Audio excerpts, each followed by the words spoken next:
ang tunay na nakipagbakbakan sa krimen sa lansangan, tagapagbantay ng kaban ng bayan, numero 33 sa balota, Senator Ping Lacson! Magandang gabi sa atin lahat. Bago ang lahat ay nais ko muna magpasalamat sa Panginoong Diyos dahil umabot kami sa meeting de Avance kung saan kami nakarating na kami ligtas sa anumang kapahamakan, sakuna o anumang karahasan.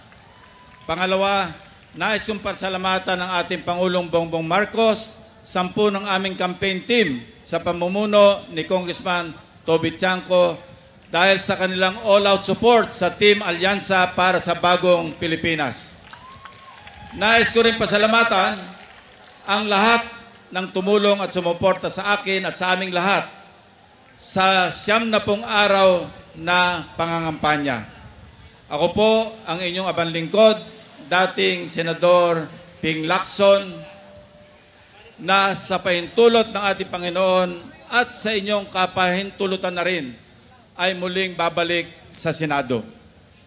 Sa 90 araw na pangangampanya mula noong February 11 sa Lawag City sa Ilocos Norte hanggang ngayon na magtatapos sa lungsod ng Mandaluyong, ang akin pong hawak na baon ay nagsisimula sa 3 letter K.